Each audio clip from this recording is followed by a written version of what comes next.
Good afternoon, friends. It is an honor to speak at the Bharat Summit. Leaders, intellectuals, change makers, and activists from different countries, I welcome you to the state of Telangana and its vibrant capital, Hyderabad. Telangana has a rich history, tradition, culture, and heritage. We were part of state called Andhra Pradesh and fought for many decades for separate state. The leadership for education came from students, trade union workers, farmers, and women. It's because of their fight we got separate state. However, for 10 years, dreams and aspirations of people were not fulfilled. They were deeply disappointed. When Congress government got elected, expectations were high.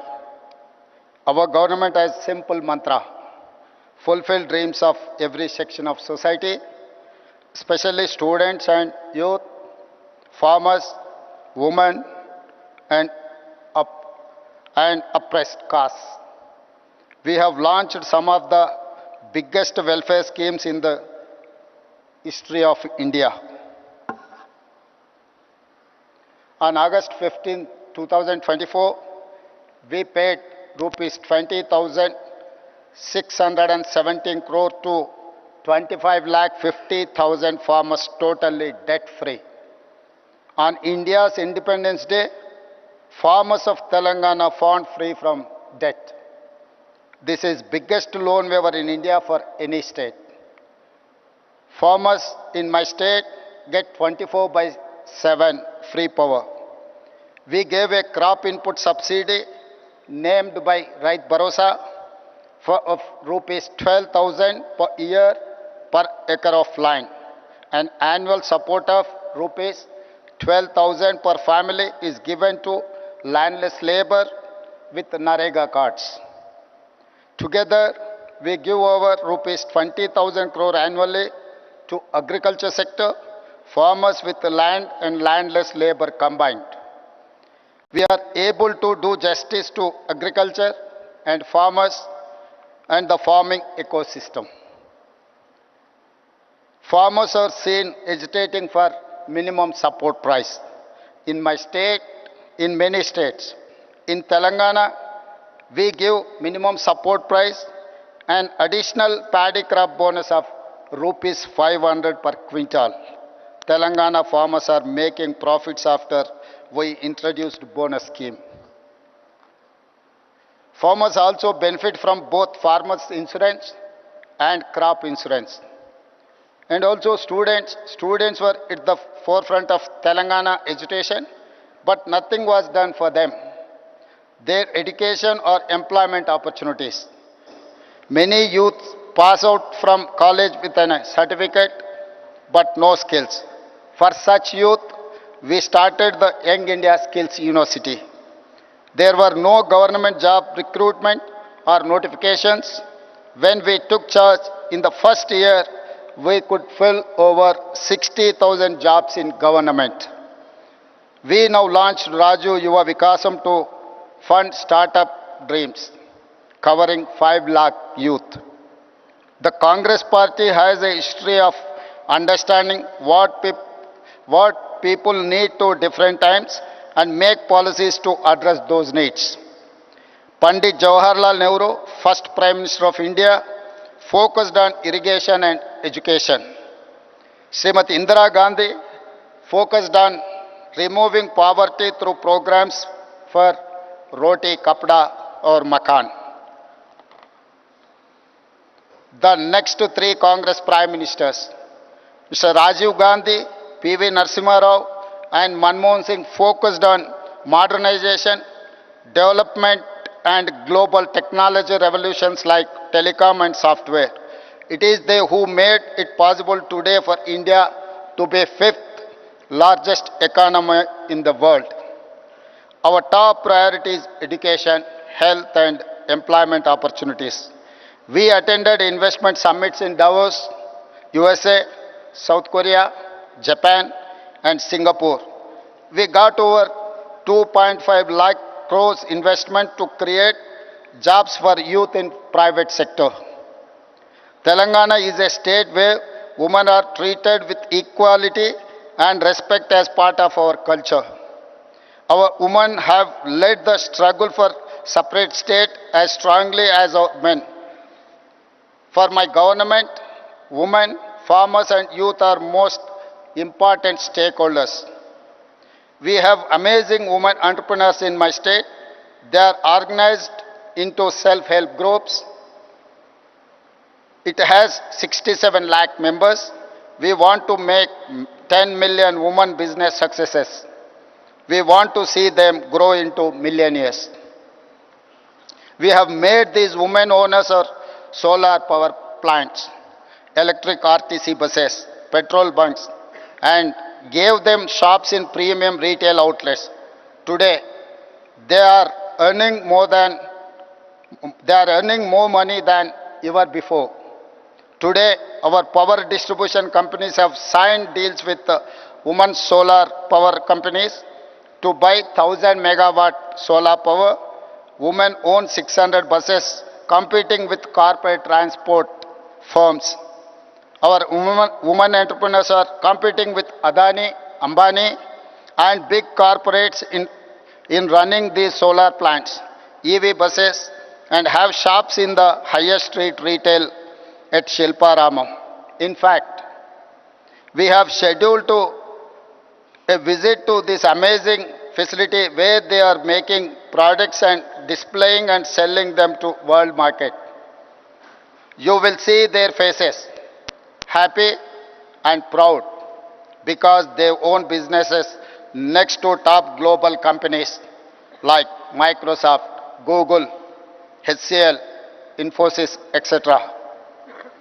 House is a matter of pride, dignity and identity for every family. We want to make every woman in my state a house owner. As part of India Indirama Illu scheme, in first year we have given 22,000 crore to 4,50,000 families to build their own houses. Today, women have free public transport in RTC buses across the state. So far in 15 months, we have spent 5,000 crore on the free bus scheme for women. Women look after entire family, so we ensure best free rice through rations. Free domestic electricity and rupees 500 per gas cylinder. For our government, education and healthcare are top priorities. The Rajiv Arogyasri is one of the best universal healthcare support schemes, where treatment of up to 10 lakh is paid by government. We give financial assistance to citizens for healthcare through CM Relief Fund. In 1 year, we have given 1,000 crores so far. Water is our lifeline of civilization. We are regenerating River Musi, 55 kilometers long, cleaning a polluted river and bringing it back to life. We are doing it for the future.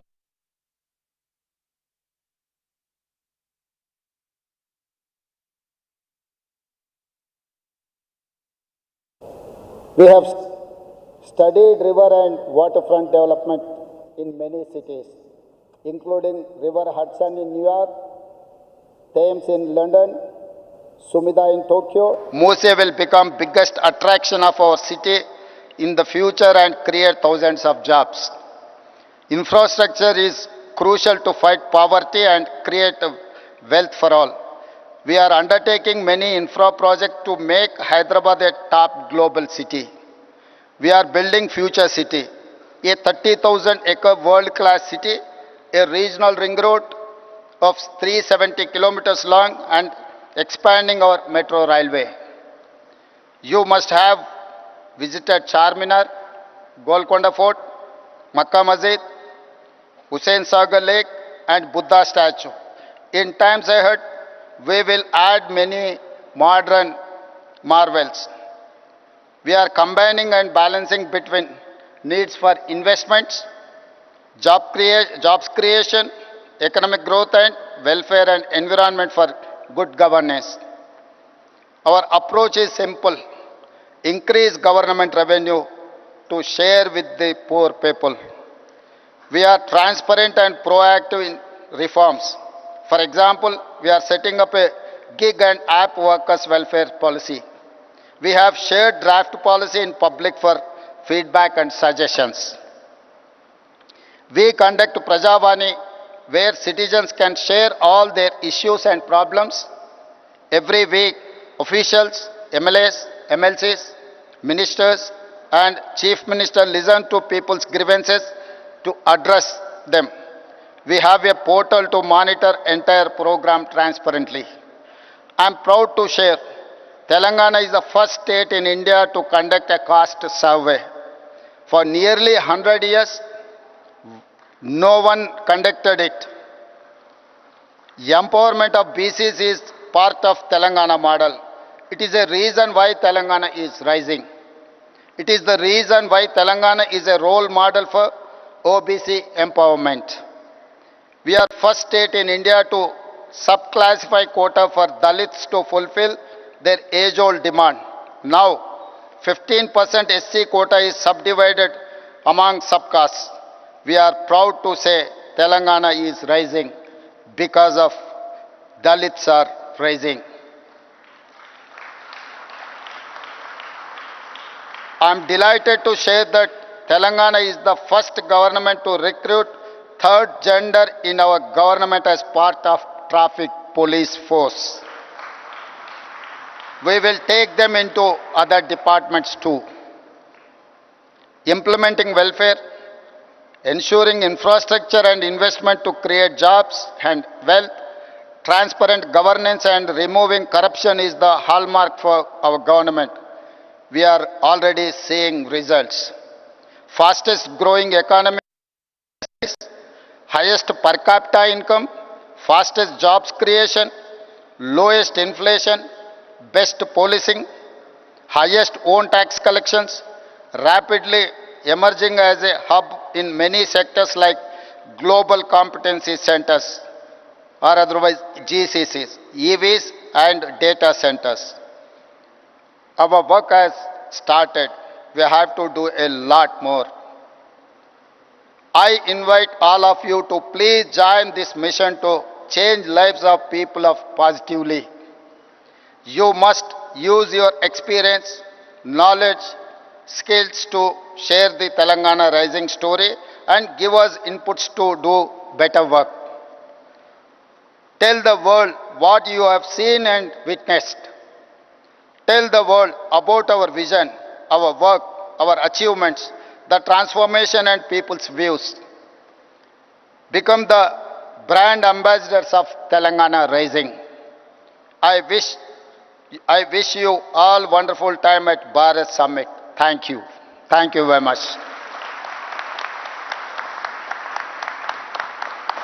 Thank you so much, our Honorable Chief Minister. Thank you for the motivating and inspiring words. And as a Telangana citizen, I am proud that my state is hosting the world's biggest gathering of visionaries, of progressives.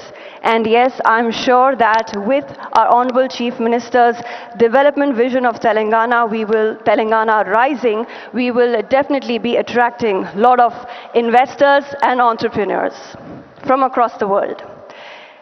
Ladies and gentlemen, as I mentioned earlier, the theme of Bharat Summit 2025 is delivering global justice, which amplifies our leader of the opposition, our beloved leader, Shri Rahul Gandhi ji's vision of Nyay. So I now request Shri Rahul Gandhi ji to please address the August gathering.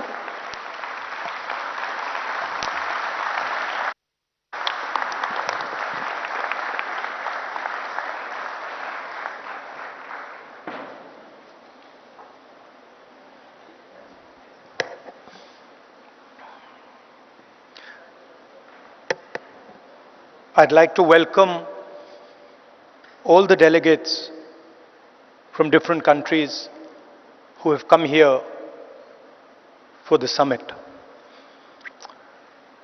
I'd also like to begin by thanking you for standing in solidarity with us against what happened in Kashmir a few days ago. I apologize. I was supposed to be here yesterday, but I was forced to cancel my visit here yesterday because I had to go to Kashmir and meet some of the injured people. I'd also like to thank Revanth Reddy ji and the Telangana government for hosting this wonderful summit.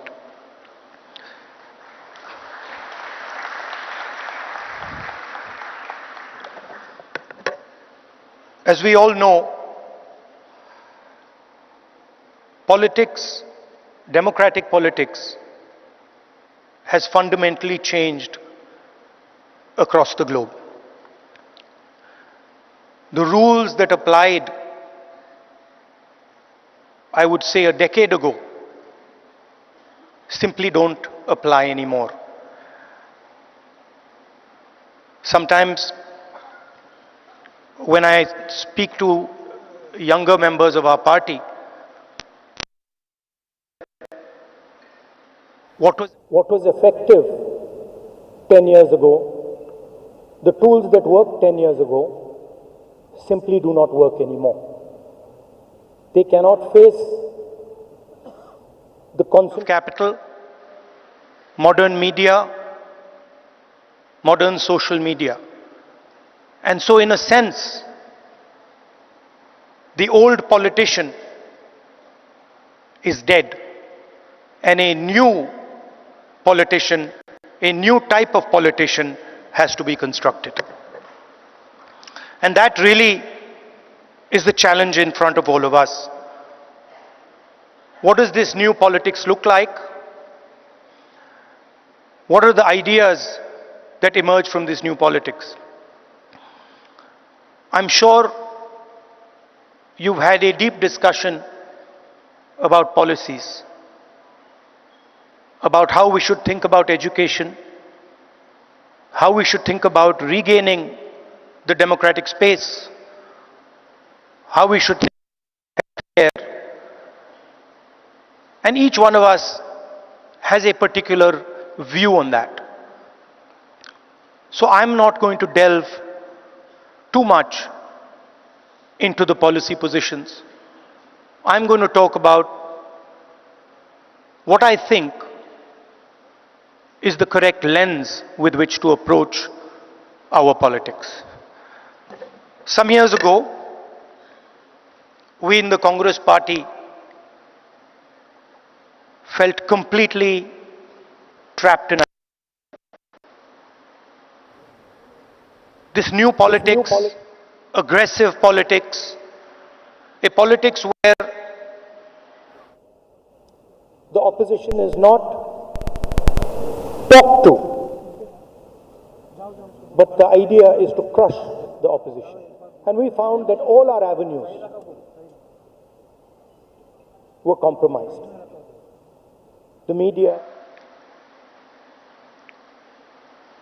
the general atmosphere did not allow us to operate the way we would like. And so, we reached back into our history and we decided to walk from Kanyakumari, which is one of the southernmost parts of our country, all the way to Kashmir, where I was yesterday. And I'd like to tell you a little bit about what I and some of my colleagues discovered on that journey. It's not a small walk, 4,000 kilometers. And I don't think we understood quite what we had taken on when we began it. But once we began, there was no way backwards. So we just carried on walking right to the end. And I essentially learned two things from that walk. Our opposition across the world has a monopoly on anger, fear, and hatred. And there's no way that we are ever going to be able to compete with them on anger, fear, and hatred. They are going to outdo us, outmaneuver us, and beat us every single time when it comes to fear, anger, and hatred. So the question is, where and how do we operate? Where are the spaces where we have the advantage? Where are the spaces from which we can build a counter narrative? So the walk started in Kanyakumari, and slowly as it progressed, more and more people started to join this walk. And within 10-15 days, walk would start at 6 in the morning, and we would have thousands and thousands and thousands of people walking with us, pushing us, people trying to come in, and it was something to see. My job was walking and listening to people. And the one rule we had was that anybody, regardless of who he is, who she is, should be able to come to the center of where we were walking and have a conversation with me or the other leaders there. And so we followed this rule rigorously. As we walked, we talked and walked and talked and walked. I suddenly found that it became harder and harder to speak. Us politicians, we are trained to do this. We are trained to come on stage and talk. We are trained to tell people what we think. We are trained to think about the future. But while I was walking, the number of people who were coming to me made that impossible. And so I started to listen. And I realized, halfway through that walk, I realized that actually I had never ever listened before. And in fact, I didn't know how to listen. I knew how to speak, I knew how to think, but I didn't actually know how to listen to people. What do I mean by that? Whenever somebody was speaking to me, I would have a conversation going on in my mind. I would be listening, and at the same time, I would be talking. Relatively quickly into the yatra, the talking completely stopped. And all I was doing was listening to the people who were coming next to me. And I discovered that there is a completely different way of communicating with people, a much more powerful way of communicating. And that way involves me or us becoming completely silent and listening deeply to exactly what it is they're trying to say. I'll give you an example.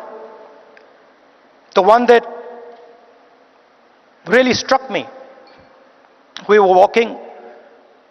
It was early morning, it was still dark. And this woman came running towards me, and she held my hand. And the moment she held my hand, I felt fear in her hand. I didn't say anything. And I asked her, "What's happened?" And then she started.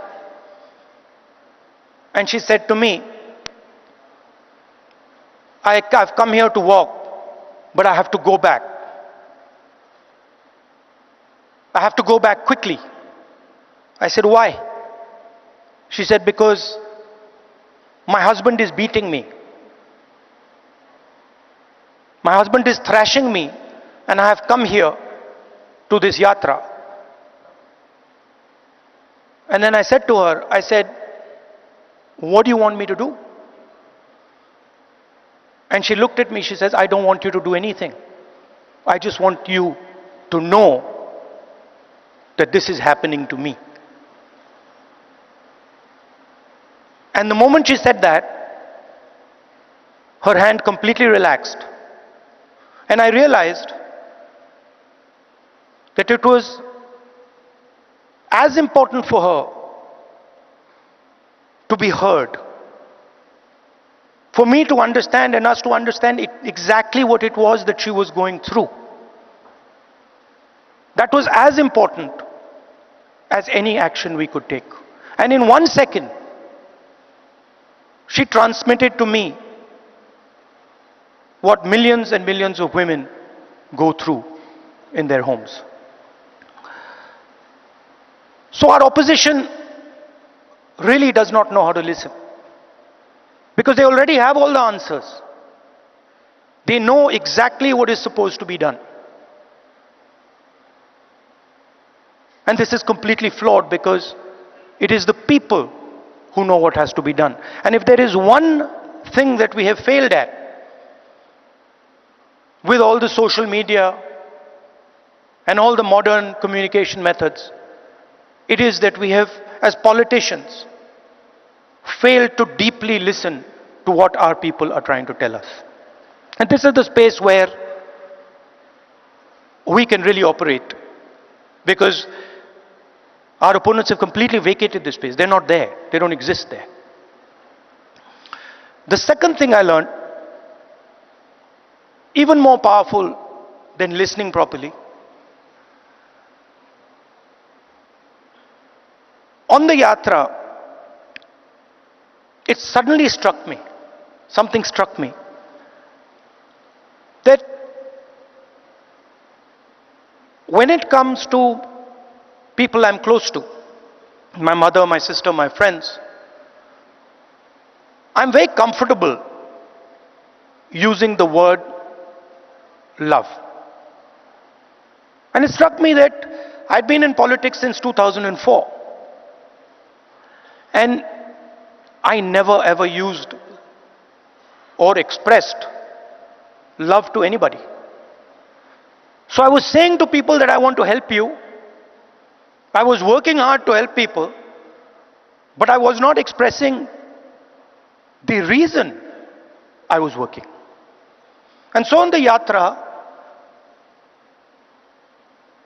I started to do so. Little girl came up to me running, and she said, "Uncle, I love you." And I was like, that's interesting. Why have I never said this before? Why have I never used this narrative that is the central narrative and the reason for what I do? And so I started. I would listen, and then I would use the frame of love and affection, and I would tell people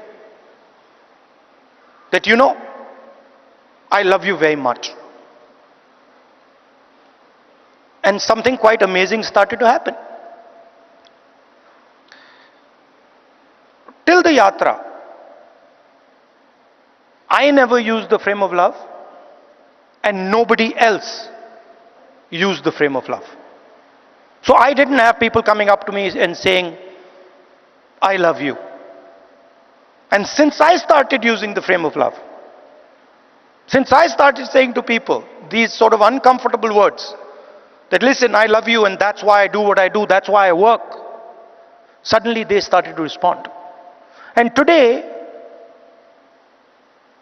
in public meetings, on the street, people will stop me and say, "We love you, I love you."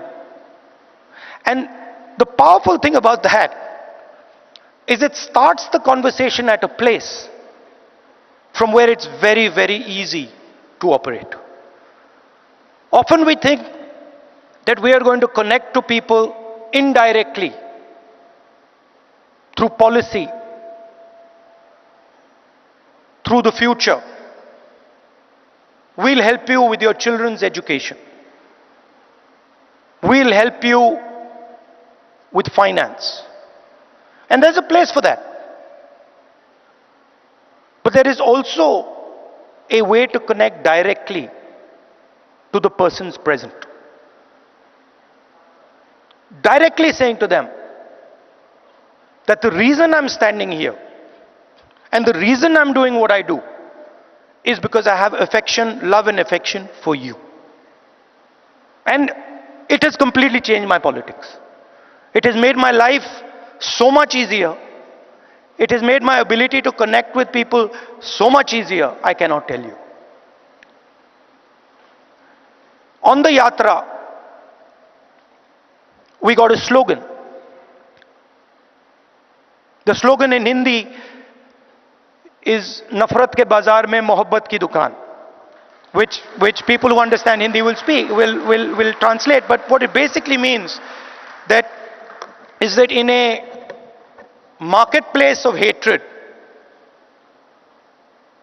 you are opening a shop of love. Now, this slogan became very, very powerful in India. The idea that no matter how much hatred someone spreads, the biggest and most powerful way to disrupt them is not to copy them, not to argue with them, not to fight with them, but right in front of their hatred, to place the idea of love and affection. So that, I think, is a framework, a potential framework for our politics. We can disagree on policies. In fact, I'm sure that every single one of us will disagree on some policy matter or the other. But the lens we use, we can all agree on. Their lens is hatred, their lens is fear, their lens is anger. Fear leads to anger, ossified anger is hatred. And our lens should be that which cuts their lens. Our lens should be love, our lens should be affection, and our lens should be listening to the wishes and the will of the people we are supposed to represent. I'd like to thank all of you for coming here. It's an honor for me to listen to what you're saying, to work with you, and I'm confident that this summit will generate the ideas that we need to build a new politics in India and the rest of the world. Thank you very much.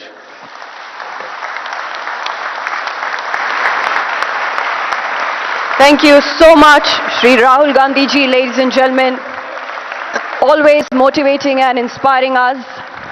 And through this Bharat Summit, our leaders, Srimati Sonia Gandhi ji, Shri Rahul Gandhi ji, and Shri Mallikarjun Kharge ji, we hope to start, and we have, I should say, already started a global progressive movement where we want to show that Swaraj, Ahimsa, Satya, and Aparigraha are the only way to create a just and liberal world order. Ladies and gentlemen, we now will be watching a solidarity video message from Mr. Wayne Swan. Can we have the AV, please?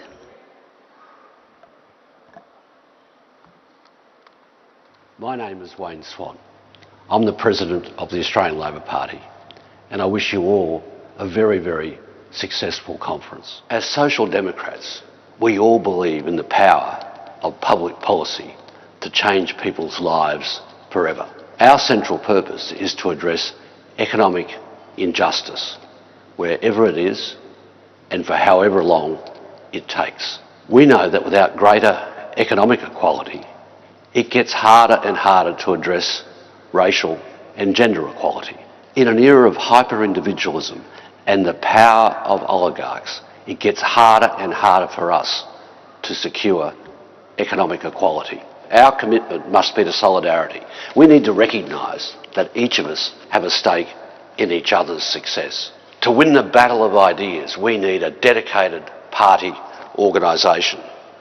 Party activism has never been more important, particularly with the rise of fascism and the power of oligarchs in countries like the United States. Around the world, democracy is in decline.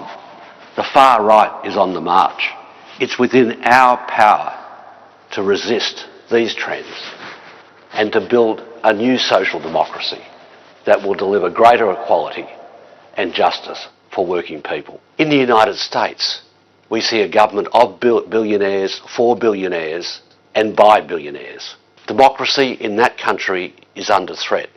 And around the world, we see the survival of the fittest mentality emerge from the far right. My message today is that we can defeat the oligarchs, we can defeat the far right, if we have the right set of policies and the right amount of activism. There is no substitute for a dedicated party organisation and a policy platform that appeals to working people. And no policy objective is more important than making sure that everyone has the capacity to work and has the security of a social safety net, particularly in health and education. So our challenge is to connect, to motivate our members so that we can build a fairer society and a more prosperous economy. So much, Mr. Wayne Swan there. And now, ladies and gentlemen, we have a solidarity video message from Mr. Lars Klingbeil from Germany. So can we have the AV, please?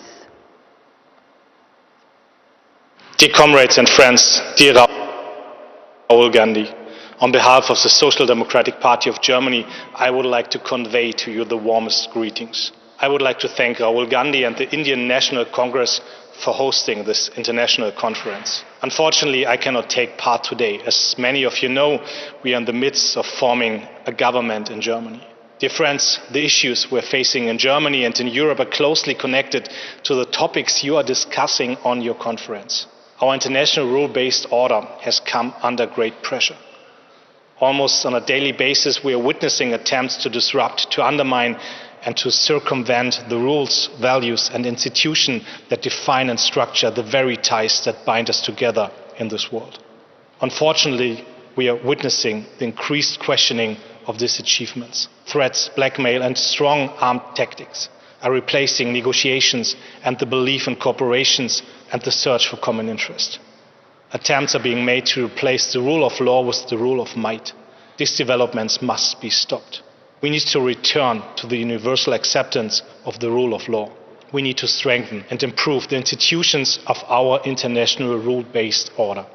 Dear Rahul and dear friends from the Indian National Congress, I would like to thank you for organizing and hosting this international conference. In the face of recent developments, an international conference that aims to discuss how to deliver global justice is more than timely. I take it as a sign for hope that members from Progressive Alliance, Progressive International, and a delegation from the Socialist International are convening together on this weekend in India. This conference and the work you are doing is vital to find the answers to the pressing questions of our time. In order to battle the rise of right populists, we need progressive, democratic, and social responses. Dear comrades, this conference is an important step to the right direction.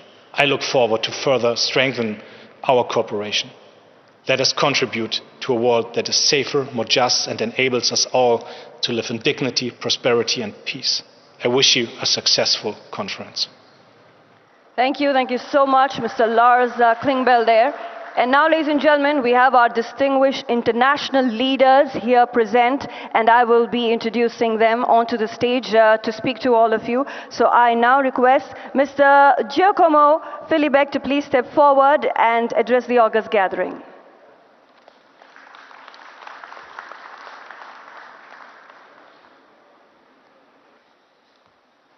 Namaste.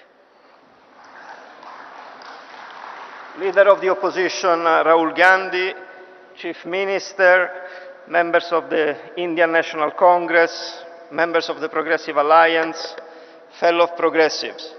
Before I begin, allow me to express on behalf of the Party of European Socialists our heartfelt condolences for the tragic loss of life in the Kashmir region.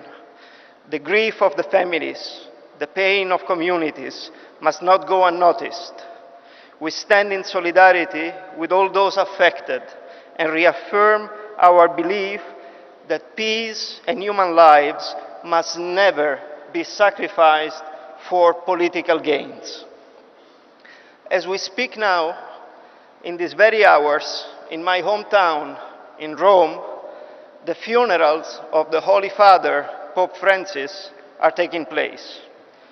More than 140 heads of governments are coming in Rome to pay respect to the late Pope Francis. However, I doubt that all of them have understood or shared his main message about human dignity in this planet. We talk about global justice here. The message of Pope Francis is that there cannot be peace, there cannot be human dignity, there cannot be solidarity without justice. And we hope that his legacy and his ideas will resonate, especially in all those attending the funeral today. In today's complex political landscape, we must carefully evaluate the spectrum of governmental actions, identifying those that align with democratic processes and denounce those that dangerously deviate from them. As you all know, because you are all involved in politics, there are political decisions taken by our adversaries in government which we can disagree with, and yet we can understand them. Some of their policies may be damaging, and yet we know where they come from. Some of their moves and tactics would be seen as despicable, and we would challenge them, demanding corrections. And yet, we could consider them a tolerable part of the alternance of power dynamic in functioning democracies. But then, there are some policies, some decisions, some actions, some narratives that are beyond our understanding, that are destroying the very fabric of our democratic societies, and that are beyond the human logic. In these very days, and in the recent years, we have witnessed a multiplication of those actions in many corners of many regions of our planet. Our task is to call those actions by their names, as criminal as they are. If we fail to denounce those actions, we will be accomplice in normalizing practice that prevent from the start any attempt of achieving social justice. Few examples. Can there be social justice in Turkey if academics, journalists, politicians are in prisons, where political plurality, a key component of democracy, is under attack, as it has been shown in the case of the arrest of Saladin Demirtas, the leaders of the Kurdish minority in 2016, or the very recent arrest of Imamoglu, the mayor of Istanbul, who was said to be the real challenger of Erdogan and the winner of that competition. Can there be social justice under those conditions? Can there be social justice in Serbia, where corruption practices have caused the death of normal citizens on their way to work and school, and where after months of impressive and massive protest, the government of Vučić refuses to take responsibility for their actions and their wrongdoing? Can there be social justice in Ukraine? If your country is invaded, civilians are killed indiscriminately, women raped, and kids kidnapped. Could there have been social justice in the Philippines, where under Duterte, thousands and thousands of human beings have been killed with the extrajudicial killings for their presumed alleged war on drugs? Can there be social justice in Argentina, with Milei right-wing libertarian and ultranationalist government increasing inequality and poverty in the country? Can there be social justice in the African Central Republic or in Zimbabwe, where both governments are muzzling the opposition? Can there be social justice in Tunisia with Sayed, when political opponents are incarcerated and political plurality is under attack? Can there be social justice in Nicaragua under Ortega's regime, when reforms of the constitution are tailor-made for the presidential marriage? And can there be social justice in the Middle East, where the entire population of Gaza is risking to be annihilated? Don't get me wrong here.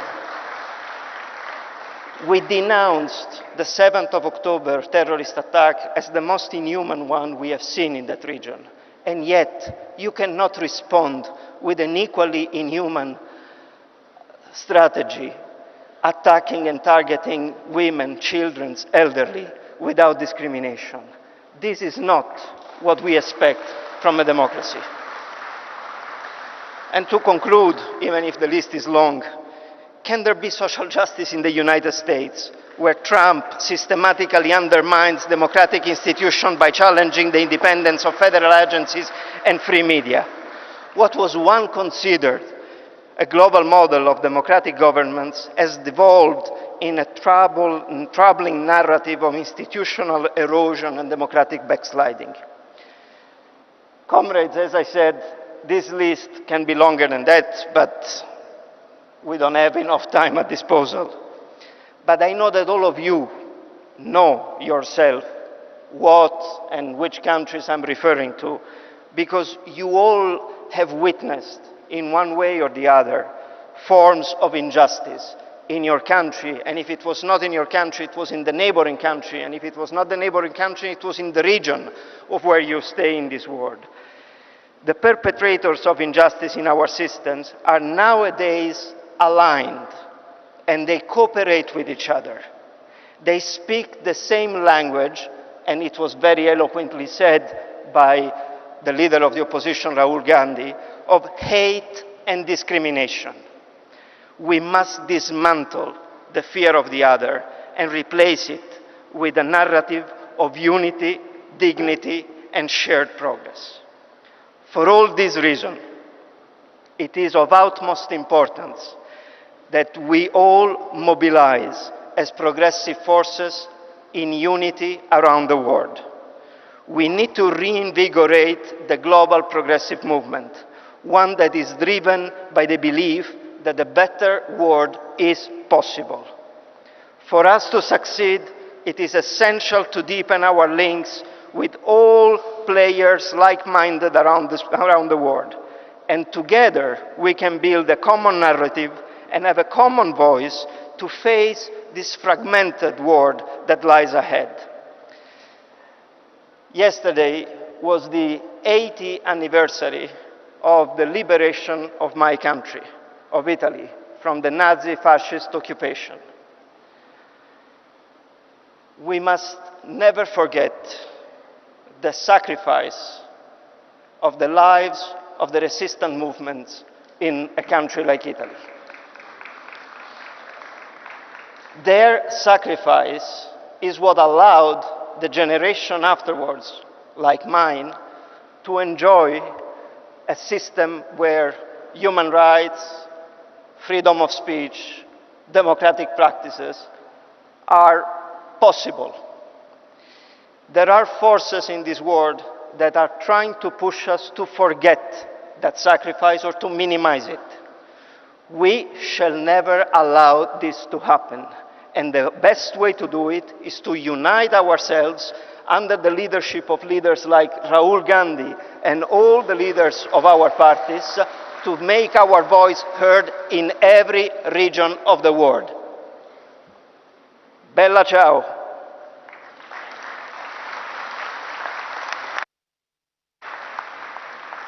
Thank you so much. Giacomo Filibeck, ladies and gentlemen. Mr. Giacomo Filibeck is the Secretary General, Party of European Socialists. And yes, moving forward to our next distinguished international leaders here on stage, I request all of you to kindly please limit your speech to 2 minutes maximum because we are running short on time. I now request, yes, Mr. Bert Koenders to please step forward. Mr. Bert Koenders, former Foreign Minister, to address the gathering.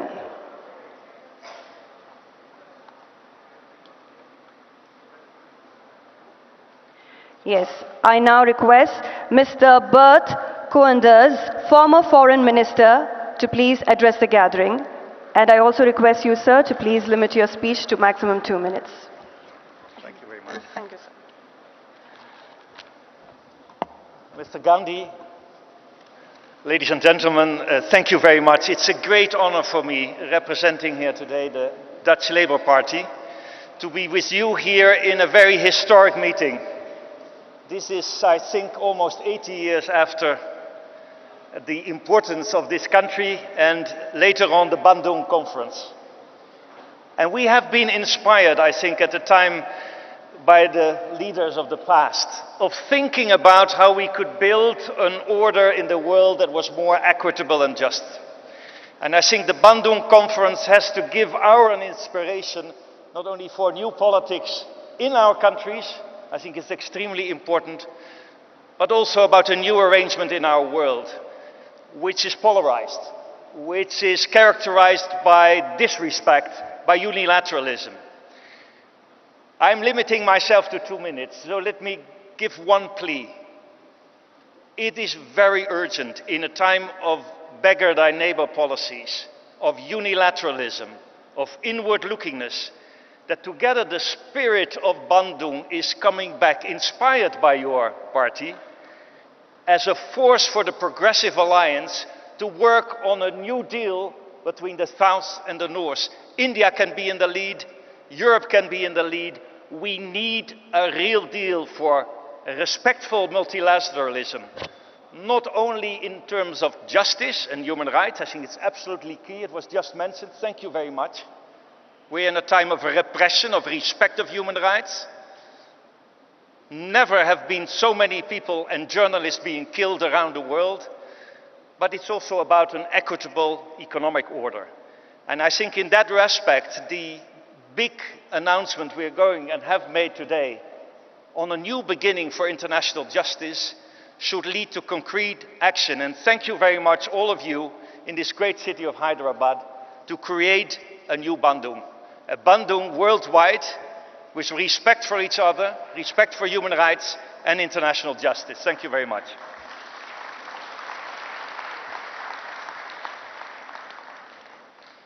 Thank you so much, sir, and appreciate it for keeping it short. I now request Ms. Monica Fain, President Socialist, to please step forward and address the gathering.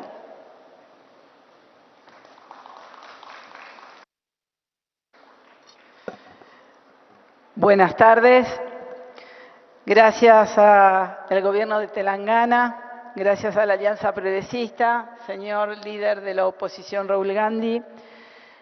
Vengo como presidenta del Partido Socialista de Argentina a expresar que la extrema derecha amenaza nuestras democracias, que la extrema derecha arrasa nuestra libertad e impulsa guerras para tomar hegemonía comercial en el mundo. La extrema derecha desprecia nuestras instituciones y genera violencia y odio. Ante esa realidad de la extrema derecha estamos aquí, los progresistas del mundo, diciendo que necesitamos una nueva democracia, gobiernos globales que transformen la realidad, poniendo a la ciudadanía y a las personas como eje del desarrollo de un país. Argentina no tiene que contarlo, es el laboratorio de la extrema derecha, donde se produce el brutal ajuste de la economía, la destrucción de la ciencia, de la educación, de la salud y la reivindicación de la violencia de la última dictadura militar. Nosotros en Argentina vivimos el accionar de la extrema y de la ultraderecha. Por eso venimos a este lugar y agradecemos este encuentro para decir que necesitamos una voz progresista más fuerte que le diga al mundo que podemos construir una sociedad con igualdad, con solidaridad, con justicia para todos y para todas, donde las mujeres, las disidencias, los campesinos, las campesinas, todas aquellas que queremos tener una vida digna, lo podamos construir. Esa es la voz del progresismo, es la voz que venimos a llevarnos de este Congreso. Gracias por la recepción. Thank you so much, ma'am. I now request Mr. Geom Long to please step forward. Yes, Mr. Geom Long, former Foreign Minister, Ecuador, to please step forward and address the gathering.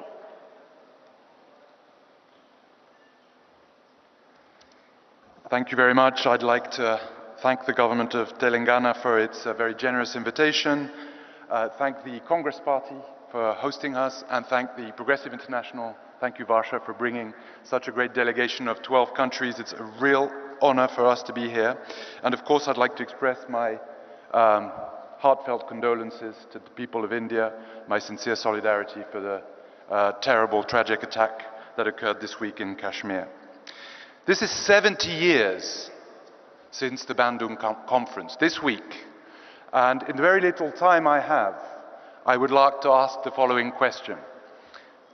How is India going to position itself? And more importantly, how is the Congress Party going to go forward in terms of its vision for internationalism?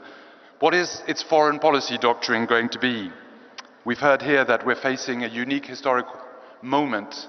We're facing the onslaught of exceptionalism, what I would call a reactionary international, which of course we have to contest, we have to fight through a progressive internationalism. This requires collective action against divide and rule, against the race to the bottom, which is often privileged by this emphasis on bilateralism, the bilateralism of the deal, whether it's an artful deal or not an artful deal. The bilateralism in order to maintain a symmetry, often between global north powers or superpowers and global south countries. A progressive project must have an international project at its core. And this is a crucial element because in this conference here and this morning, we've heard many wonderful policy initiatives. This morning we were in there was a great workshop on how new laws for gig workers have been introduced, first in Rajasthan, then in Karnataka, and now very soon in Telangana, and we celebrate this, and there are all sorts of fantastic domestic policies that have been proposed here. What about international policy? What is the internationalist project of the Congress Party going to be? Is it going to be the legacy of this wonderful picture of the Bandung conference 70 years ago this week with Nehru, Nkrumah, Nasser, Sukarno and Tito? Or is it going to be an India that is just used as a bulwark of the West against China? Is it going to be an India of bilateralism? Or is it going to be an India of multilateralism, of collective action? An anchor in the global South to fight some of the great abuses of the current system of international governance we are often victim to. The Indian National Congress is heir to the historic legacy of Bandung. In Latin America and in the global South, it is this legacy from this party we most admire. It is this legacy from this party that I teach my students. What is it going to be? A Congress party from the global South? A Congress party seeking to harness collective action? A Congress party going back to its non-aligned roots?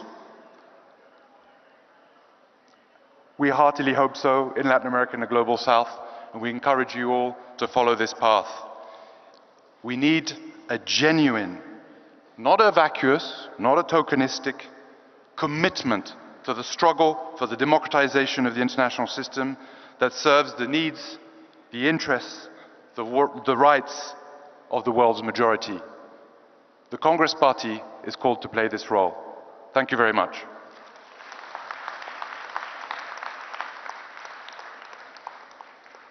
Thank you so much, sir. I now request Ms. Clara Lopez Obregon, Senator and former Labor Minister, Colombia, to please step forward and address the gathering.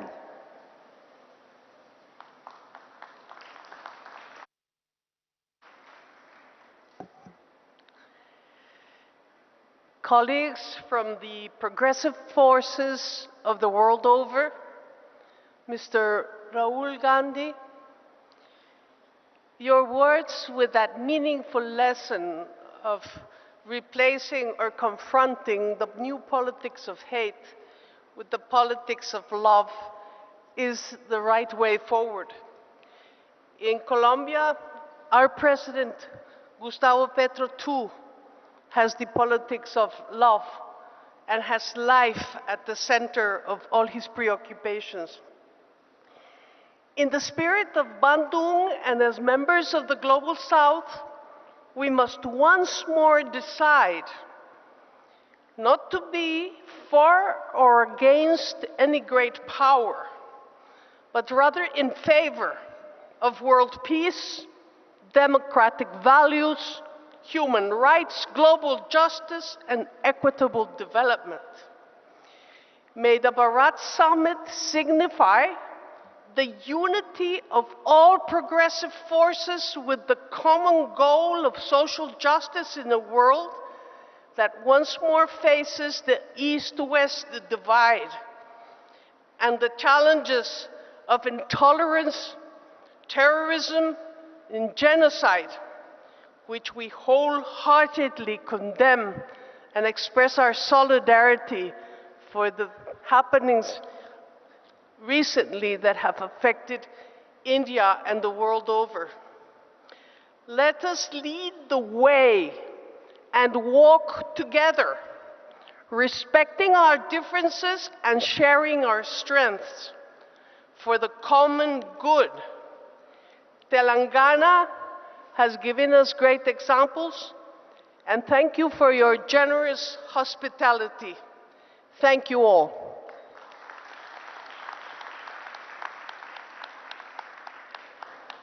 Thank you so much, ma'am. I now request Mr. Jorge Tayana, former Foreign Minister, Argentina, to please step forward and address the gathering.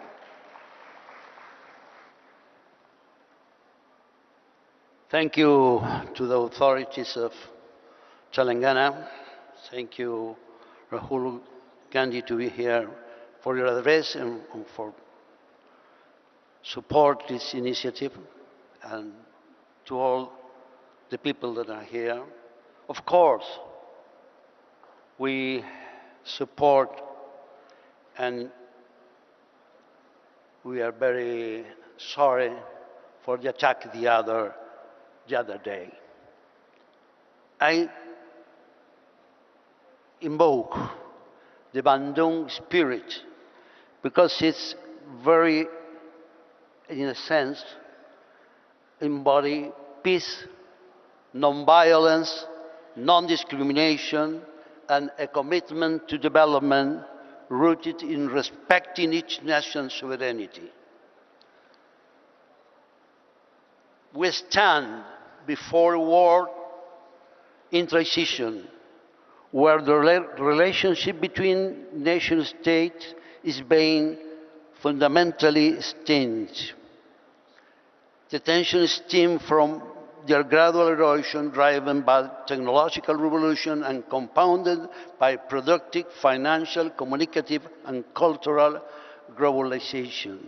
A world that demands coordinated global efforts to address its greatest challenges, from the climate crisis to persistent poverty and worsening inequality. Today, concentration of power and wealth explain disparities within countries and between nations. Argentina, my country, now suffers a regression across economic, social, and democratic spheres, manifesting the current administration policy agenda. The trajectory fundamentally contradicts the prerequisite for equitable development, demonstrating how right-wing ascendancy foreclosed pathway to justice. Consider the case of Dr. Cristina Fernández de Kirchner, former two-term president and current chair of the Justicialist Party, a party with 3 million affiliates in our country, who faced politically motivated legal harassment. The narrow aim is her electoral disqualification. The wider goal is to discredit all the opposition. Such tactics seek to intimidate a leader who dares to defend Argentine people's welfare. And this is a clear message. Our problem is not only the authoritarian presidents that go with the far right. I also a corrupted judiciary that not work with the point view of the justice legislation.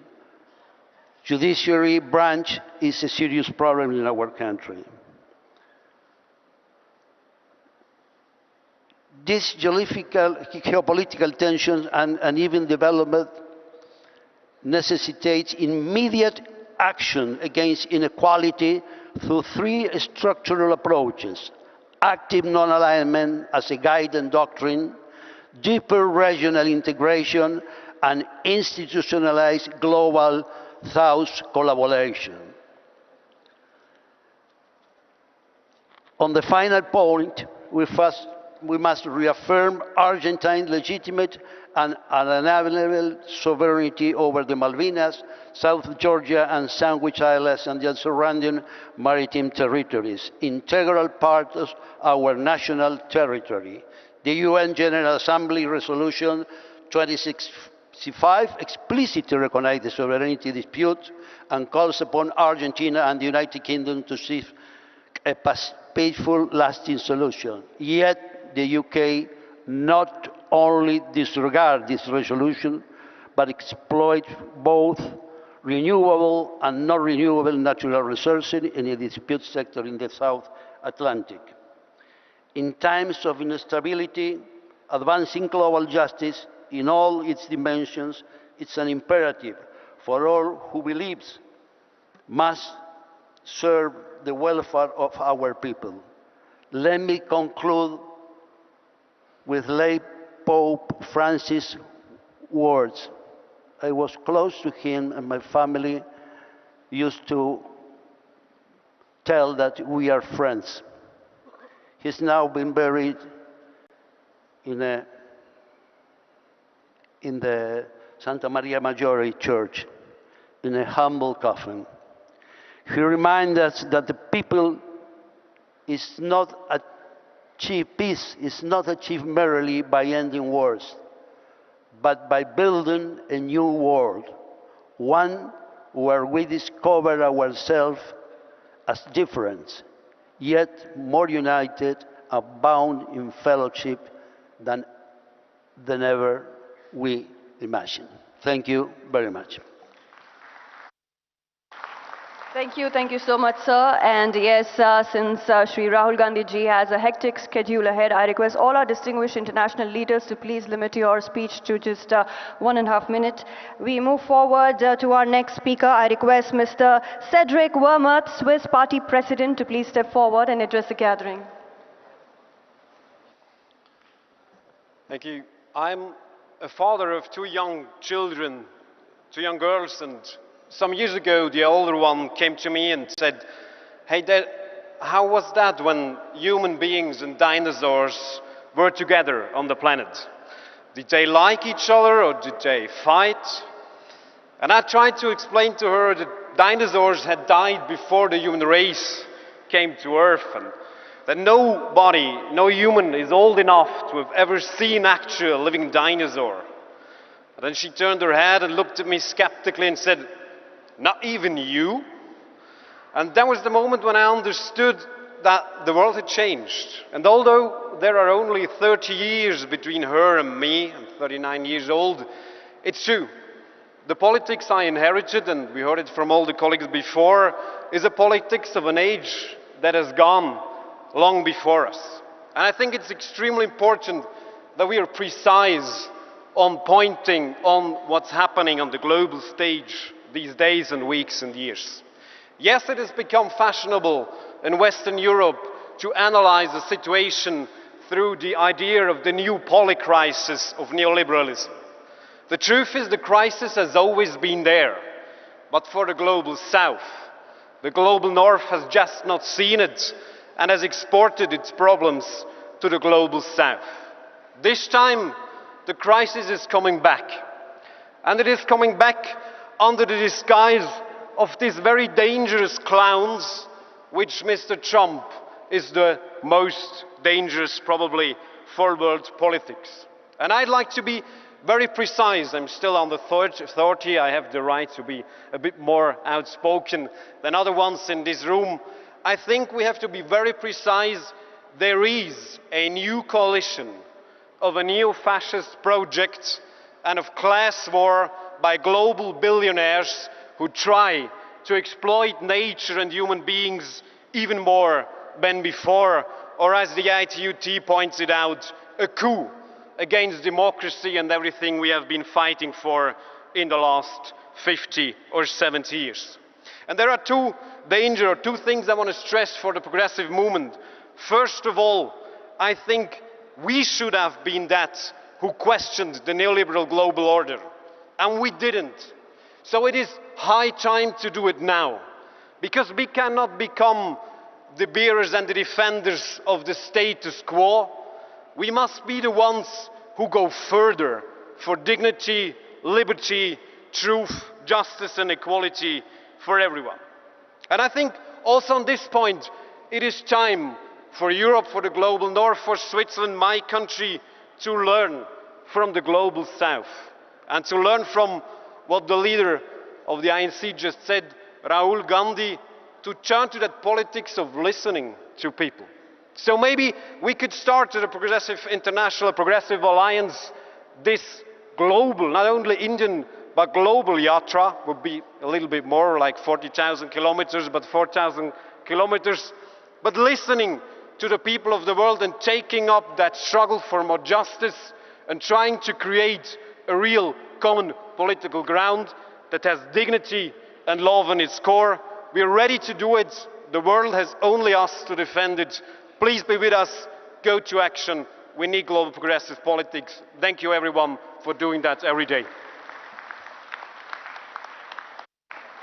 Thank you so much. We move forward. I now request Mr. Martin Ziguele, former Prime Minister, Central African Republic, to please step forward and address the gathering.